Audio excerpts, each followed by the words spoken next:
Yorana, vous êtes bien sur TNTV et vous avez raison. Voici les titres de votre journal. Un viol en plein centre-ville de Papeete, non, ce n'est pas une fiction. C'est la sidération après un acte de barbarie sur une femme sans abri par son compagnon. Une affaire sur fond d'ice et d'alcool. Il est de retour de Rurutu. Nous ferons le bilan de ses derniers déplacements et des événements à venir. Condamner des échanges avec Manuel Valls. Que retenir du Conseil des ministres? Quelle posture au sommet de Nice? Et que dire sur ces faits divers graves à Tahiti? Le président Brotherson face à l'actualité ce soir sur TNTV. Et puis il y a un artiste polynésien aux millions de vues sur notre plateau en ce moment, Teiho Tetufa, histoire d'une success story qui a démarré au Tuamotu et qui se dessine maintenant à l'international. Tamariki Paumotu est sa dernière pépite.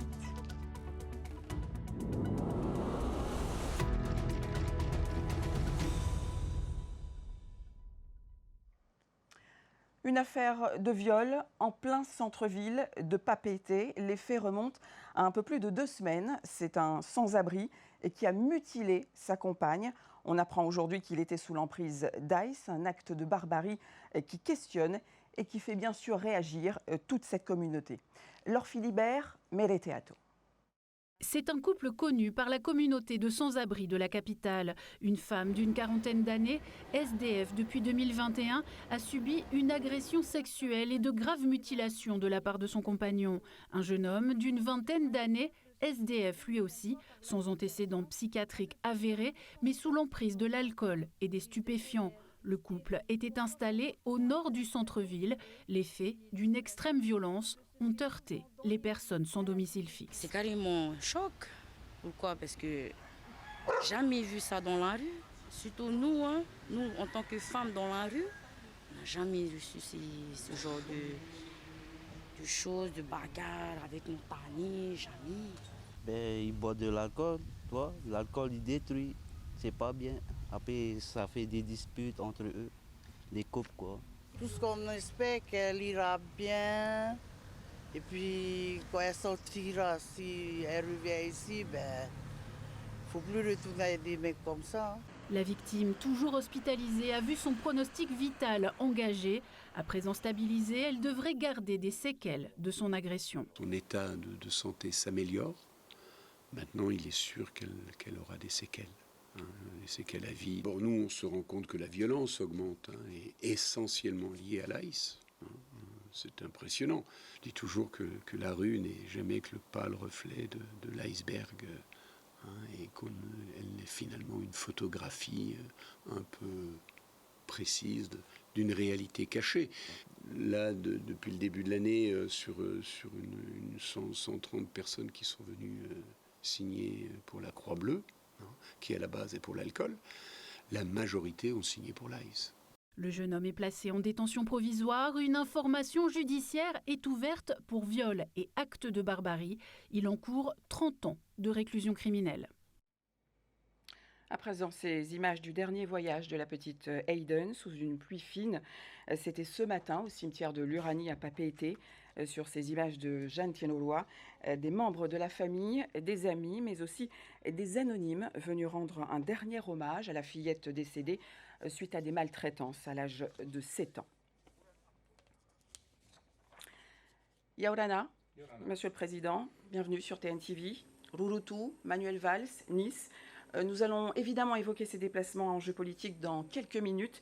Mais d'abord, cette actualité qui s'est imposée à nous tous ici en Polynésie française, qui nous a tous bouleversés, qui nous empêche de dormir parfois en tant que parents et qui a provoqué indignation et questionnement, la mort de la petite Hayden. On imagine aussi votre émotion, Président Brotherson. Je suis papa de 5 enfants, grand-père de 5 enfants également, dont les derniers ont l'âge de cette petite. Donc oui, c'est beaucoup d'émotions, beaucoup de tristesse, un peu de colère, mais que j'essaie de canaliser parce que je me dis que la colère ne sert à rien.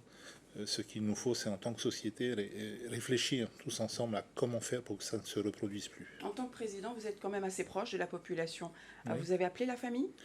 Alors j'ai, par l'intermédiaire de la vice-présidente, évidemment, le gouvernement a manifesté toute sa solidarité. C'est un peu compliqué puisque c'est une fillette qui a été extraite de sa famille génétique, qui a été placée en famille d'accueil. Donc les parents eux-mêmes ne sont pas réellement voilà, c'est compliqué. Vous vous êtes entretenu avec la ministre des Solidarités qui s'est d'ailleurs exprimée sur TNTV hier soir. Des créations de postes ont été annoncées. La fragilité de la chaîne sociale était connue, vous en conviendrez. Pourquoi avoir attendu ? Alors, c'est un cas sur lequel il faut d'abord... il ne faut pas se précipiter. J'ai lu tout et n'importe quoi sur les réseaux sociaux. Bon, c'est un peu comme d'habitude, on va dire. Mais il faut se garder de porter des jugements hâtifs. Ces enfants étaient placés, puisque c'est une fratrie, ils sont 3, étaient placés depuis des années. De nombreux contrôles par les services sociaux ont été effectués régulièrement. Le dernier date du mois d'avril. Qu'est-ce qui s'est passé ce soir-là ? Moi, je ne le sais pas à ce jour. Des enquêtes sont en cours. Les enquêtes sont en cours, il faut attendre tout ça. Maintenant, une fois qu'on a dit ça, qu'est-ce qu'on fait ? Alors, les postes au niveau budgétaire, ils sont là. Ils ne sont pas pourvus aujourd'hui pour plusieurs raisons. D'abord, ce sont des métiers difficiles qui n'attirent pas forcément tout le monde. Quand on est assistant social, tous les jours, finalement, son boulot, c'est de rencontrer la misère humaine. C'est pas évident du tout. Donc, il faut arriver à susciter plus de vocations. Il y a quelques années, il y avait un centre de formation ici, il a été fermé. Donc nous allons réouvrir les filières de formation à ces métiers parce que c'est essentiel. Nous avons, depuis notre arrivée, amélioré les conditions d'exercice du métier en rétablissant les ISS, les indemnités de suggestion spéciale, en gérant la question de certaines indemnités quand les personnes travaillent en dehors des horaires. Mais ça ne suffit pas. Il faut rétablir ces formations. Ça a été le constat. Cette affaire sordide de viol, Monsieur le Président, sous l'emprise d'Aïs en plein centre-ville, d'une ville comme Papeete, vous réagissez forcément ? Je réagis d'autant plus que, vous le savez, j'ai fait de l'Aïs et mon gouvernement a fait de l'Aïs un combat, et vous une avez priorité. nommé un nouveau délégué ministériel aux addictions et aux violences. Comment il va Tout à fait. s'emparer de ces deux affaires qui sont totalement dans son champ de compétences ? Alors, la première, comment dire, le délégué interministériel aux addictions et aux violences, son rôle, c'est de faire le lien entre les associations, entre les ministères entre eux, et puis toutes les institutions. Donc on va le laisser prendre ses marques. Il vient d'être nommé au Conseil des ministres délocalisés de Rurutu. C'est un jeune qui connaît bien, on va dire, ces milieux-là. C'est-à-dire, quelle expertise a-t-il en matière d'addiction et de violence ? C'est quelqu'un qui vient du milieu carcéral, qui a exercé dans la pénitentiaire et qui est spécialisé dans tout ce qui est addiction et violence. Si on prend un fait d'actualité, un autre, Oui. Vous allez me dire, c'est 23 kilos d'Aïs saisis. Oui. Même chose, même question. Ce délégué ministériel va s'emparer de cette question ? Oui, alors là-dessus, il faut être prudent et il ne faut pas tout mélanger. Il y a des compétences qui sont bien réparties entre l'État, qui s'occupe de la justice, de la police, ce genre de choses. Les compétences du pays sont également bien définies. C'est la santé, la prévention, ce genre de choses. Donc, le délégué interministériel, lui, encore une fois, il va faire le lien. Vous le savez, on a voté 250 millions pour lutter contre ce fléau. Ça, c'était en février. On C'était est en en mai. février. Qu'est devenu Maintenant, cet argent ? Alors, c'est justement un des rôles de ce délégué interministériel, c'est de s'assurer que l'argent est bien utilisé. Une partie de ce budget va être dévolue aux associations, notamment à travers la fédération qui s'est montée. Une autre partie va être utilisée par les services du pays, notamment ceux qui prennent en charge déjà les addictions. Donc ce délégué interministériel, il est là aussi pour s'assurer que tout est fait, on va dire, de manière optimale. Donc il va s'occuper de la coordination. C'est ça. Si on veut rester dans un dossier concret, la lutte contre la consommation d'ail, ça fait partie également des sujets sur la table. Lors de votre mission à Paris, vous avez échangé à ce sujet avec Manuel Valls. Que faut-il en retenir ? Rassuré, prudent ? Alors, j'ai échangé avec Manuel Valls et également avec le cabinet du garde des Sceaux, puisque c'est lui qui, finalement, a la clé des quantums de peine. Je me suis fait l'écho de quasiment tous les élus de Polynésie qui réclament un renforcement du quantum de peine. Votre regard à présent sur le séminaire de décolonisation de l'ONU au Timor, un prochain séminaire du Comité des 24 en 2027. Vous y croyez ? Écoutez, en tout cas, c'est la proposition qu'on a faite. Maintenant, on le verra. Le Tapoura dit non. C'est pas le Tapoura qui décide, c'est le Comité des 24. L'État dit non. Ce n'est pas l'État qui décide, c'est le Comité des 24. Donc on attendra. Oui. Moi, je fais la proposition. Ça me paraît pas ni saugrenu ni complètement ubuesque, puisque ça s'est déjà fait dans une collectivité française. C'était en 2010 en Nouvelle-Calédonie. Alors que peut-on dire sur cette plainte d'Anthony Géros, cette plainte qui veut déposer contre l'État français pour entamer justement ce dialogue de décolonisation? Cela relève de votre compétence? Corrigez-moi si je me trompe. Écoutez, moi, il faut, si vous Que voulez, dites-vous? Qu'allez-vous si vous voulez faire? interroger Anthony Géros sur sa démarche, je pense qu'il faut l'inviter ici. Moi, le dialogue que j'ai avec l'État, c'est justement de dire, essayons de ne pas en arriver là. Essayons d'établir ce dialogue de manière sereine, de manière apaisée. Parce que si ça ne se fait pas de manière sereine, si ça ne se fait pas de manière apaisée, ça se fera d'une autre manière. Parmi les déplacements à venir, Président Brotherson, l'UNOC, Oui. début juin. En clair, il s'agit de la conférence des Nations Unies sur l'océan. Tout à fait. Vous y allez avec une annonce concrète. Alors j'y vais avec à la fois une annonce et puis surtout un enseignement que j'aimerais porter au monde. Vous savez, ces grands pays se réunissent et sont là un peu pour donner des leçons.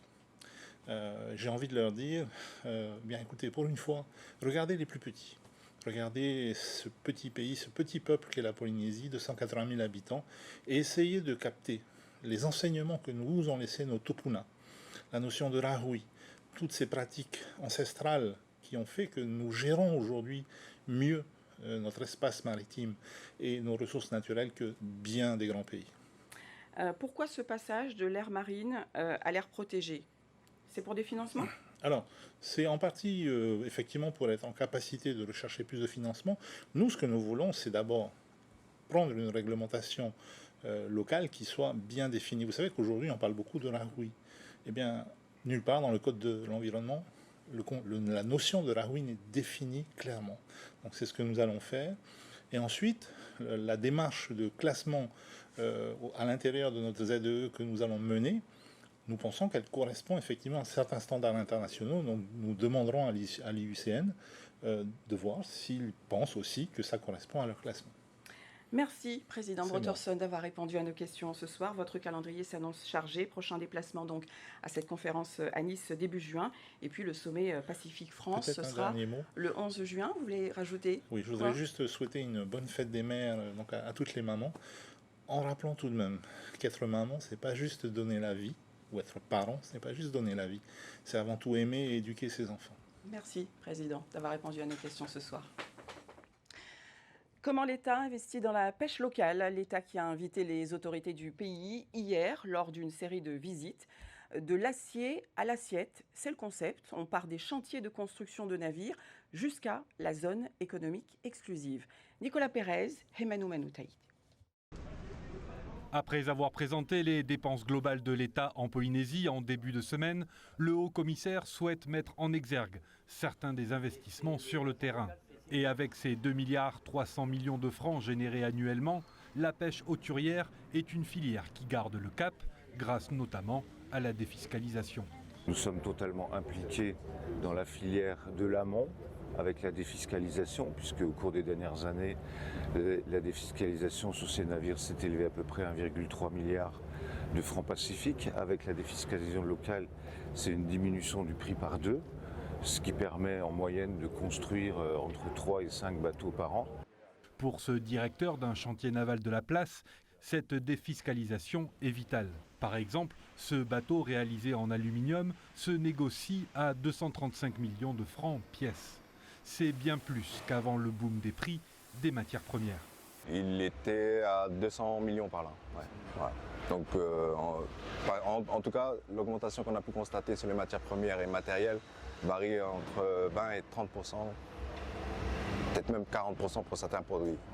Des navires nouvelle génération, 100% polynésiens, en adéquation avec une pêche responsable. La filière polynésienne est, aux yeux du représentant de l'État, un exemple à répliquer, pourquoi pas, hors de nos frontières. Et plus précisément, lors de la 3e conférence des Nations Unies sur l'océan, qui se déroulera le 9 juin prochain à Nice. On va montrer au reste du monde qu'on a aussi des solutions dans le domaine de la protection, alors la protection classique avec l'armée, mais aussi la protection par les Polynésiens avec la conception de Rahui, dans l'exploration des grands fonds marins, dans les énergies de demain, la nourriture de demain, peut-être même aussi les produits cosmétiques, l'innovation. Donc dans tous ces domaines, nous allons faire des propositions et nous allons montrer que la Polynésie a peut-être des solutions à offrir au reste du monde. Pour que la ressource halieutique soit gérée au mieux, les services de l'État ont également présenté leurs moyens de surveillance maritime et aérien. Aliaka, ce drone qui équipe les nouveaux patrouilleurs de la Marine nationale, incarne à lui seul ce que la technologie peut apporter à la préservation de notre ZEE, la zone économique exclusive. Donc le drone que vous voyez là ici, 2,80 m d'envergure, 18 kg. Et donc ce système-là permet d'être catapulté depuis le bord pour voler 3 heures, aller jusqu'à 50 km du bateau. C'est une capacité qu'on met en œuvre au profit de la Polynésie, au sein de la ZEE, mais qu'on met en œuvre dans des missions un peu plus lointaines et en dehors de la ZEE. C'est une plus-value qu'apporte le drone qui est en projet d'être déployé sur d'autres porteurs qu'on a ici déjà basés en Polynésie. Des moyens de surveillance et de soutien à la filière de la pêche polynésienne qui sont en partie intégrés aux 222 milliards de francs injectés en 2024 sur le territoire. C'est l'une des seules fourrières de Polynésie. Le SIGFA a ouvert ses portes au grand public ce samedi. Cette structure, c'est un refuge pour les chiens errants, mais aussi une chance de trouver un nouveau foyer. Laure Philibert, Mereteato. Il recueille et soigne les chiens errants depuis près de 3 ans. Le syndicat intercommunal pour la gestion de la fourrière animale parvient à trouver une famille aux 3/4 de ses pensionnaires, un taux record pour une telle structure. Sur place, une équipe de passionnés les prend en charge pour faciliter l'adoption. La majorité de nos chiens qui arrivent, oui, ils sont infestés de parasites, ils ont peur, parfois ils sont blessés. Donc on doit mettre en place toute une stratégie, on va dire, pour les remettre en confiance. On va les voir tous les jours. Et puis voilà, tout ce qui est partie soins, tout ce qui est bobologie, on va le faire nous-mêmes, mais si c'est des soins qui demandent beaucoup plus, on va les emmener donc chez notre vétérinaire. Les chiens aussi adultes, ils méritent aussi de trouver une famille pour la vie et pas seulement les chiots. Dotée d'une capacité d'accueil de 20 animaux, la fourrière en héberge actuellement 14, des chiens errants récupérés après un signalement des brigades municipales de Paea et Punaouia. À l'occasion de la journée porte ouverte, Tehere est venu prospecter en famille. J'ai essayé de voir s'il y avait un contact avec certains chiens et puis en fait ils ont tous besoin d'amour. Du coup, de cage en cage, tu as juste envie de les caresser. Et, bon. Aujourd'hui, on ne repart pas avec un chien, mais on prévoit de venir pour voir lequel s'entendra le mieux avec celle qu'on a à la maison. J'aime beaucoup les animaux, surtout les chiens. J'ai un chien aussi. Et moi, ça me tient vraiment à cœur de venir en aide à ces petits toutous. On ne parle pas le même langage, mais ils ont leur façon de nous montrer leur amour. Prochain rendez-vous avec le grand public en août pour le SIGFA dans le cadre de la Journée mondiale du chien. Mais la structure basée à la Punaru est ouverte aux familles du lundi au vendredi. À présent, ces dates à noter dans vos agendas. 25 juin, 3 août, le Heiva i Bora Bora se dessine et s'annonce spectaculaire cette année. Enveloppe annoncée 29 millions de francs issus de la taxe de séjour. Un budget conséquent pour un événement grandiose. Jessica Doucet. Pendant 5 semaines, Bora Bora va vibrer au rythme de sa culture. Le Heiva est bien plus qu'une fête, c'est un véritable rendez-vous intergénérationnel, culturel, artisanal et sportif. 6 quartiers de l'île vont s'affronter dans plusieurs catégories. Danse traditionnelle, chant et himene travaillés avec passion et rigueur. Mais le Heiva, ce sont aussi les baraques foraines qui animent la place Tuvavau et des compétitions sportives ainsi que des rencontres autour des activités traditionnelles polynésiennes. C'est un Heiva qui va monter d'un niveau supérieur au niveau de la qualité, de la prestation, des participations aussi. Il y aura des spectacles pour la population et pour le monde qui viendront assister à notre Heiva. Cette année, la commune a décidé d'allouer une subvention de 29 millions de francs exclusivement dédiée au prix et à l'organisation artistique. À cela s'ajoutent 200 000 francs attribués à chaque groupe pour la confection des costumes, un geste fort pour préserver et valoriser le patrimoine culturel de Bora Bora. Le budget est un peu réajusté à la hausse parce qu'il mérite bien ce travail. C'est un budget de 29 millions, mais c'est un budget entièrement dédié à la rétribution des prix. Donc il n'y a aucun centime qui sert au fonctionnement du Heiva. Le budget de 29 millions est financé intégralement par la taxe de séjour. On peut dire aussi que la taxe de séjour que les touristes payent sert effectivement à soutenir notre culture, notre heiva. C'est ça aussi la contribution des hôtels. La commune anticipe une affluence de 2000 personnes chaque jour sur la place Tuvavau. La sécurité est une priorité. Une trentaine de vigiles ont été recrutés spécialement pour l'événement. En plus des 25 moutouilles, polices municipaux, les agents de police municipale, nous mettons 36 agents de sécurité supplémentaires. Ça, c'est pour afficher notre souci d'assurer une grande sécurité sur le Heiva. Et en plus, je prends un arrêté d'interdiction de consommer l'alcool sur les places publiques. Et pour que la magie du Heiva rayonne bien au-delà des îles, les soirées de danse seront retransmises en direct streaming, permettant au monde entier de découvrir la richesse et la vitalité de la culture de la perle du Pacifique. Quelques notes de musique pour accueillir un artiste accompli, auteur, musicien, compositeur, interprète, chanteur. Teiho Tetoufa, c'est Varua Meitei, c'est Tetiare Tahiti. C'est aussi depuis le 11 mai Tamariki Paumotu, ce qu'on entend en ce moment même, Yaorana. Merci d'avoir accepté notre invitation. Certains l'ignorent, mais Teiho Tetoufa, c'est 11 titres et 11 messages. Quel est celui du dernier titre? Tamariki Paumotu, c'est une chanson qui est adressée à la jeunesse Paumotu, à la nouvelle génération. En fait, cette chanson apporte un message fort sur la préservation de la langue, de la pratique de la langue et sur la préservation de la culture.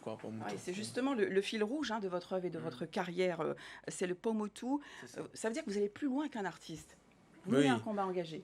C'est ça. En fait, la plupart de mes chansons, on essaie toujours de mettre un message, puisqu'on dit que la musique est un bon moyen de transmettre un message. Donc, on l'utilise pour faire véhiculer ce message-là. Voilà.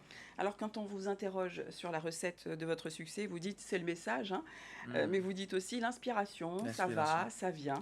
Alors, comment est-ce qu'on entre dans ce processus créatif ? Alors, pour créer une chanson, moi, personnellement, je recherche tout d'abord un thème qui pourrait parler à chacun d'entre nous. Et ensuite, la partie création musicale, c'est un peu plus complexe puisque l'inspiration vient quand on peut pas le gérer. Et il faut profiter du moment qu'il est là pour pouvoir créer de belles chansons. Voilà. Alors, Tamariki Paumotu a été tourné à Faïté, c'est votre atoll. Faïté, tristement célèbre dans l'histoire de la Polynésie pour l'histoire de ses bûchers. Vous avez voulu lui redonner en quelque sorte une identité. C'est ça. Aujourd'hui, on peut dire que Faïté a vraiment évolué, puisque aujourd'hui, il y a la technologie qui est un peu partout, et même jusqu'à Faïté. Et à travers cette chanson, j'ai voulu en fait mettre en valeur mon île, puisque en fait, c'est un atoll qui est magnifique aussi. Mais à cause de cette histoire, certaines personnes, ceux qui ont connu cette histoire, ont un peu une inquiétude ou bien ils ont peur de cette île-là.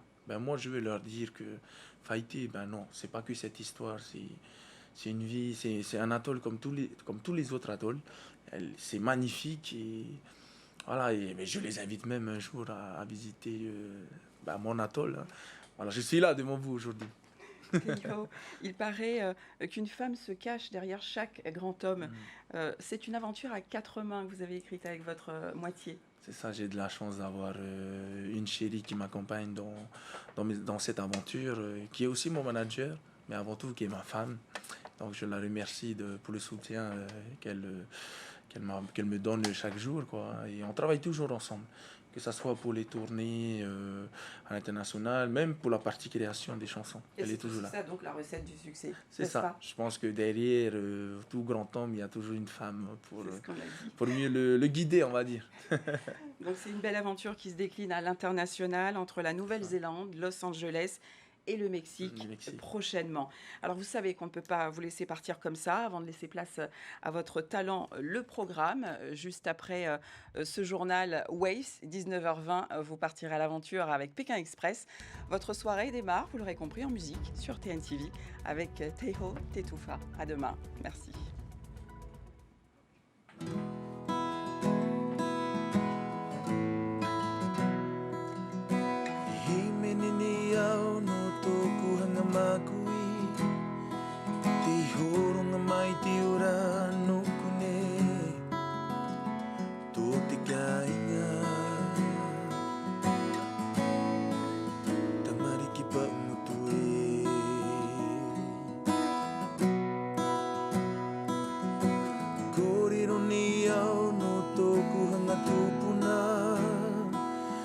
vai ho mai te whauwhanga no tātou te henua. Te mariki pa mutu e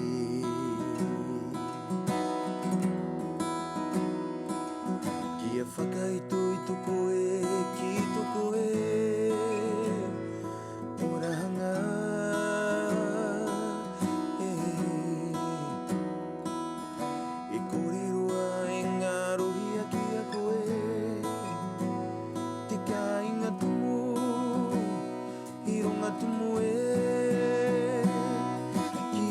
Mai te henua ki runga ki te papatupuna.